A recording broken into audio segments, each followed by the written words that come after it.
Hello, good evening to everyone. Kayo po ay aking po inaasahan na kayo po ay nandiyan. Kayo po ay mag-aaral po sa gabi nito. The Bible study dito po sa GCMM Italy. And ngayon po ay meron po tayong topic sa gabi nito na ating pag-aaralan. Dito po tayo magbabasa dito po sa Book of Galatians. At ito po ay ang ating pong verse ay Galatians chapter 5 verse 16 to 18. At ngayon po ay babasahin po natin yung text po natin. At ang ating pong title dito po sa ating pong pag-aaralan ay The Conflict Between the Spirit and the Flesh. Basahin po natin sa verse 16. Sabi po dito, I say then, walk in the Spirit, and you shall not fulfill the lust of the flesh. For the flesh lusts against the Spirit, and the Spirit against the flesh, and these are contrary to one another, so that you do not do the things that you wish. Ito po sa verse na ito natin verse, kung mapapansin po natin, dito po ay sinabi po ni Apostol Pablo dito sa taga-Galatians, dahil dito po sa mga taga-Galatians ay sandali lang po sila nanatili sa aral na itinuro sa kanila, at sila po ay nag-iba ng pananampalataya na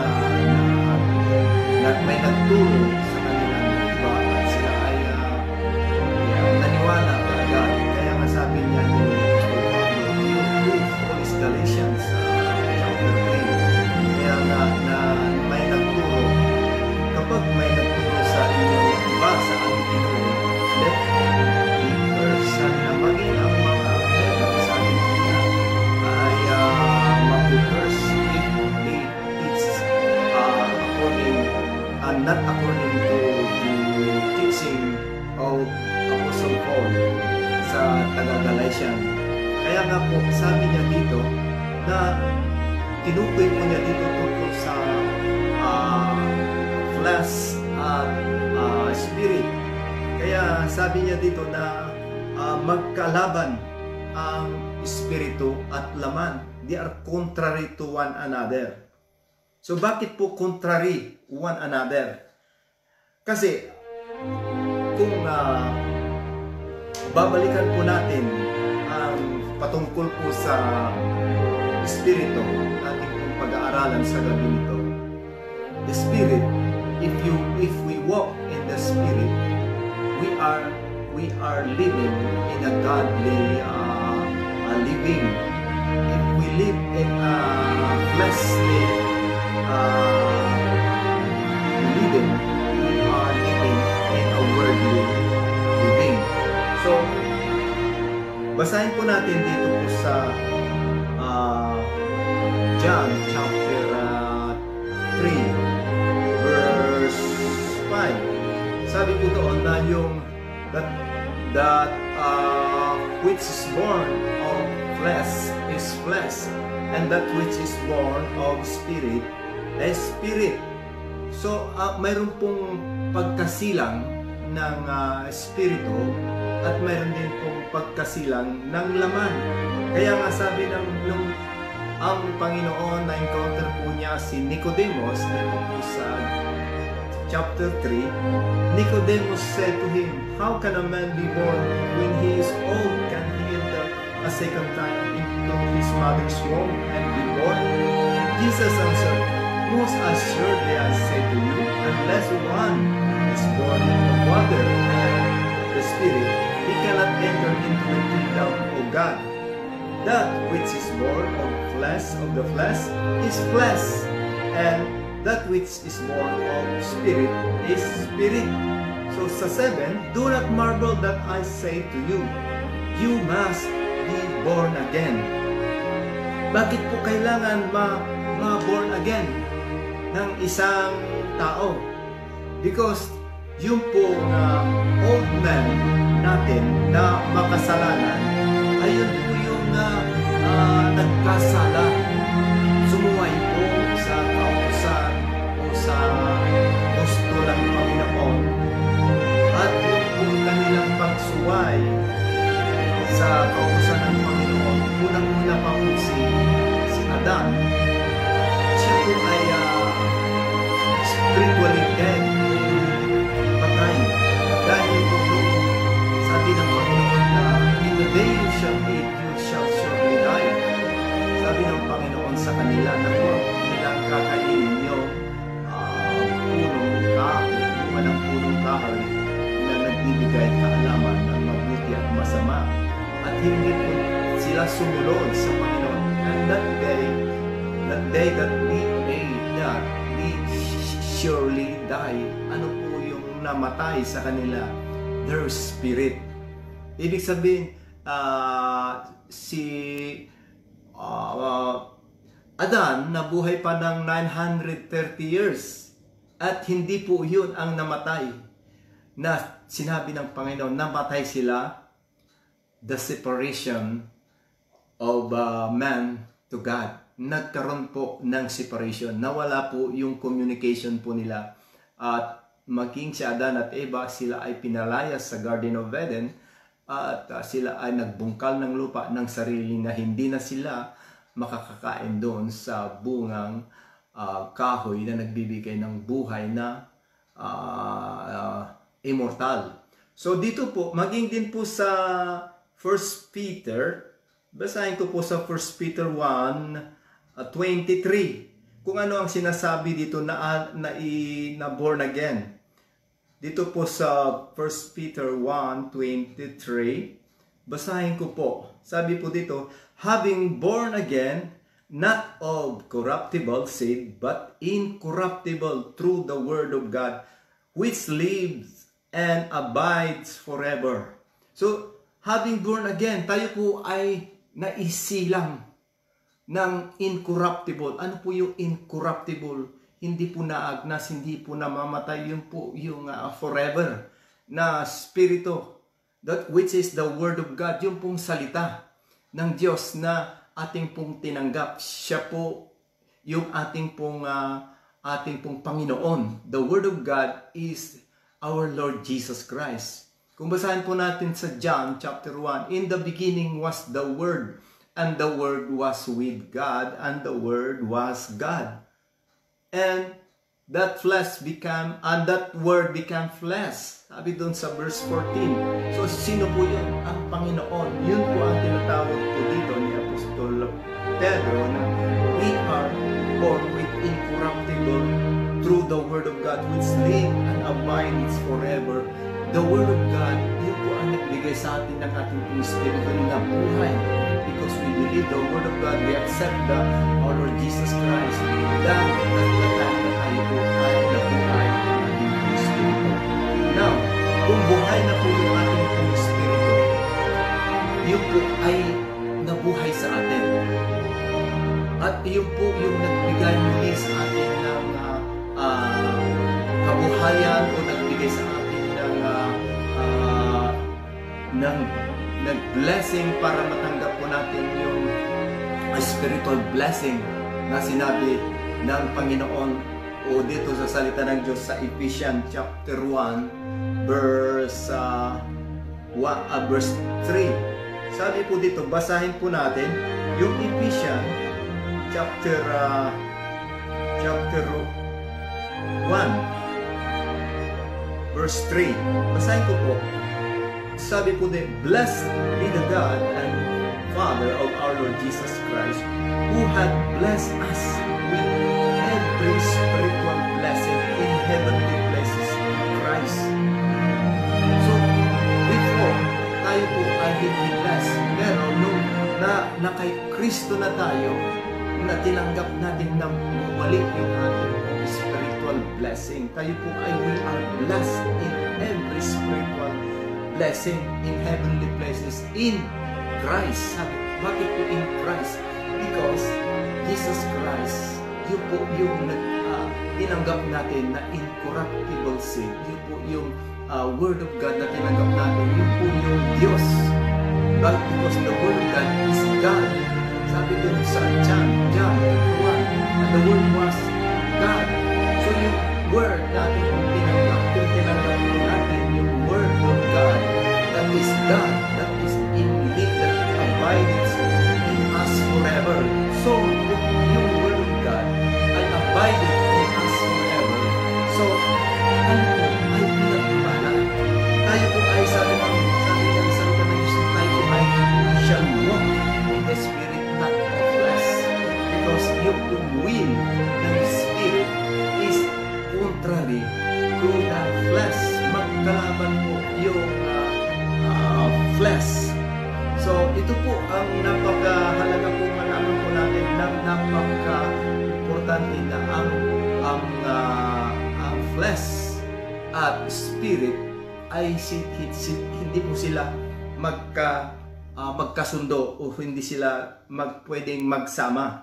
Kaya nga sabi ng salita ng Diyos na we shall walk in the Spirit, because if we walk in the Spirit is life.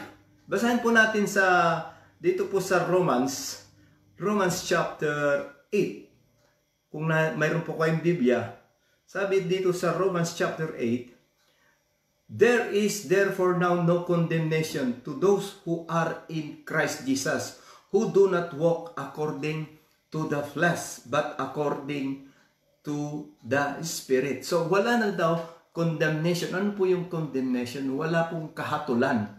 Yung mga lumalakad ayon sa Espiritu na hindi ayon sa laman. Doon po, wala pong condemnation dahil po lumalakad po tayo according to the Spirit. So yung Spirit na nasa atin, na tinanggap po natin, that incorruptible seed, that is the Word of God, siya po, at yung pong Word of God is God na nasa atin, that sabi ng yung Word of God ay Spiritu. The word that I speak is the Spirit, sabi ng Panginoon. So, yung salita ng Diyos is a Spirit. Siya po ang nagbubuhay sa atin. Kung kaya't ang katawag na ito ay nabuhay, because in the beginning, when God created man from out of the dust, wala pong buhay yon. In a form lamang ng Diyos, yung si Adan na dust. But when he breathed his nostril, and that nostril, that is the Spirit, he breathed, and the man became a living soul. Nagkaroon ng buhay at naging kaluluwang tao. Yun po si Adan, nagkaroon po ng buhay because that breath, the Word of God that is in the mouth of God. Kasi yung inspiration ng God, the breath of God is yun po yung kanya pong salita. Kapag siya po ay nagsalita, that's he released the breath. Kahit ikaw, kapatid, kapag nagsasalita ka, you are releasing the breath that come out of your belly. Hindi ka makapagsalita na wala ka pong breath. You cannot speak. There is no word that will come out of your mouth without breath. So when God speak, He speak with His breath. Kaya yung breath niya na ibinigay niya kay Adan, that Adan became a living soul. So ito po ang nagkaroon po ng buhay sa atin. Binuhay po tayo muli ng Diyos ayon sa ating pagkamatay spiritually, because we accept that incorruptible seed, that which is the Word of God. Siya po ang pumasok sa atin. We believe in that we are now born again in the Spirit. So kung ikaw ay buhay na, you have the complete blessing that in heavenly places. Ibinalik muli sa atin ng Diyos yung blessing in the heavenly places when we become born again, nung tayo po ay naisilang muli sa Espiritu. Hindi po kulang. Hindi po tayo pinagkulang ng Diyos nung ibinigay niya muli sa atin yung spiritual blessing. Complete po yun. Hindi po kulang. Bakit po ngayon tayo nagkukulang ng kaalaman? Nagkukulang tayo ng pananampalataya. Nagkukulang tayo. Because we do not renew our mind. Hindi po natin makita. Ito po ang problema kasi dito sa ating pong buhay Kristiyano. Ang alam po natin, automatic yun. Automatic yun na nung ikaw ay naisilang mo na muli, nagkaroon ka na kaagad ng malagong pananampalataya, nagkaroon ka na kaagad ng wisdom. Hindi po. Tayo po ay parang bata na naisilang na by process, tayo po ay nag-grow. Nag-grow po tayo sa ating pong pananampalataya. Ano po yung pananampalataya? Nalalaman po natin yung kung sino po tayo sa Diyos. Ang pananampalatayang ito ay ang Diyos din ang nagbigay sa atin. Ang Diyos ang nagbigay sa atin ng ating pananampalataya. At nung binigay sa atin ang Espiritu ng Diyos, tinanggap natin ang Espiritu ng Diyos, nasa atin na po yung kumpleto. Meron na pong prutas, sabi niya, there is a fruit of the Holy Spirit. That when the Holy Spirit is in us, lives in us, hindi po tayo pinagkulang ng banal na Espiritu. Kaya nga po, meron pong sabi po, meron pong siyam na banal na prutas na ng Espiritu Santo. Sabi po dun sa Galatians chapter 5, verse 22, yung the fruit of the Holy Spirit is love, joy, peace, long-suffering, kindness, goodness, faithfulness, gentleness, self-control. Ito ay nasa atin na nung ibinigay sa atin ng Diyos ang kanyang Espiritu. Yung Espiritu, ito po yung prutas na nga ay.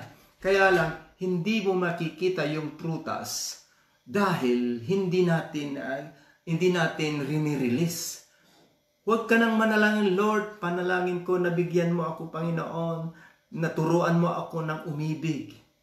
Panginoon, bigyan mo ako, Panginoon, ng kapayapaan. Lord, bigyan mo ako, Panginoon, ng long-suffering. Hindi mo na po pwedeng ipanalangin yan dahil noong ang banal na Espiritu ay tinanggap mo, kasama na po yon. Hindi lang po natin nakikita. Imbis na manalangin ka, nabigyan ka ng pag-ibig, na ibigin mo ang iyong kapwa, naindyan na, nasa atin na yung pag-ibig. Iyan lamang, nasa atin na, hindi natin alam na i-apply. So kaya nga, tayo po ay makikinig ng salita ng Diyos dahil ito po ang nagbubukas sa atin ng kaalaman para pumalaman po natin kung sino po tayo sa Diyos. Kaya nga po, ang mga tunay na mga naisilang sa Espiritu ay mayroon pong kauhawan sa salita ng Diyos dahil po yung Espiritu ay nangangailangan kumakain po ng Word of God. Kung tayo po na laman, kumakain po tayo ng 3 beses na kumain ng pagkain, mayroon po ngang merienda. Mayroon pang may snack pa sa gabi, may snack pa sa tanghali, may snack pa sa umaga. So, sa spiritual, ganun din po. Kapag tunay kang naipanganak sa Espiritu, ikaw ay nagkakaroon ng kauhawan sa salita ng Diyos. Ito yung prove. Kapag ikaw ay nauuhaw sa salita ng Diyos, nais mong magbasa, nais mong makinig ng nangangaral, nais mong magpuri sa Panginoon, ikaw ay talagang tunay, nagpapatunay na naipanganak na muli sa Espiritu. Dahil yung Espiritu mo ay hindi po pwedeng kumain kung yan ay nabuhay, kung yan ay naipanganak. Kapag hindi ka kumakain, wala kang gana, ibig sabihin, hindi na buhay yun. Kasi kapag buhay, siguradong iinom ng gatas yung bata. Siguradong kakain ng kahit konti. Magkakaroon ka ng kauhawan. Yun po ang nagpapatunay na ang tunay na naipanganak muli sa Espiritu ay mayroon siyang kauhawan sa salita ng Diyos. Dahil po ang salita ng Diyos, yun po ang pagkain ng ating pong espiritual na buhay. Kaya nga po, ang naipanganak sa laman nga ay sa laman. So, kakain ka sa laman ng mga pagkain, mga mag-snack ka, minsan napupunta ka sa restaurant, talagang gusto mong mabusog. Pero yung espiritu po natin, kailangan din po natin pakainin para yung espiritu po natin ay magiging malakas. At ito ang siyang nagbibigay sa atin ng pananampalataya sa Diyos. Dito tayo nabubuhay. Ang tunay kung sino po tayo, uyo po yung espiritu. Dahil yung espiritu na ibinigay sa atin ng Diyos ay dito nananahan sa katawang lupang ito. Tayo ay tirahan lamang ng espiritu ng Diyos. Kung basahin po natin sa Ecclesiastes 12:7 na yung espiritu ay babalik sa Diyos at yung ating katawan na dust ay babalik sa lupa. So, ang ating espiritu ay pag-aari ng Diyos. Bakit sinabi dito na Ecclesiastes na 12:7 na babalik sa Diyos? Babalik ito sa Diyos dahil nagmula sa Diyos na siyang bumuhay sa ating pong katawan. Kaya nga po ang katawan na ito, kapag iiwan ng espiritu, ang katawang ito ay mamamatay. Dahil yung katawan na ito, ang siyang nagpapabuhay ay yung espiritu ng Diyos. Kaya kapag ang tao ay namatay, automatic yung espiritu ay lalabas sa kanyang katawan at babalik sa Diyos. At yung katawan po nating lupa ay babalik sa lupa. At yung kaluluwa, doon magkaalaman. Dahil ang kaluluwa ay yun po yung mag-judge ng ating pong Panginoon pagdating ng araw. Dahil ang kaluluwa at espiritu at ang katawan ay magkaiba. Ang espiritu that comes from God, that gives life to this body. And the soul, yung pong soul, yung po yung mind, the emotion, and your will. Kaya nga po, yung soul is the five senses. Yung five senses, yun po ang function ng soul. Siya po yung nakakaramdam, siya po yung nagugutom, siya po yung nakakaamoy, siya po ang kumikilos. Yun po yung soul na bumubuhay sa ating pong katawan. Kaya nga ang lupang ito ng katawan na ito ay kumikilos dahil sa kaluluwa, the soul. At yung spirito, siya po yung nagbigay ng katawang ito na nagbuhay, na siya po ang nagdedictate sa soul. So, ang paggagalingan ng command is from the spirit. Yung spirit na tinanggap po natin, kapag yun po ay buhay at yun po ay naisilang na muli, yan ang magdidictate kung ano ang gagawin ang soul. Kaya nga kung ang soul ay gusto niyang makinig at makinig ng salita ng Diyos at magbasa ng salita ng Diyos, ibig sabihin yung espiritu ay buhay. Siya ang nagkukumanda doon.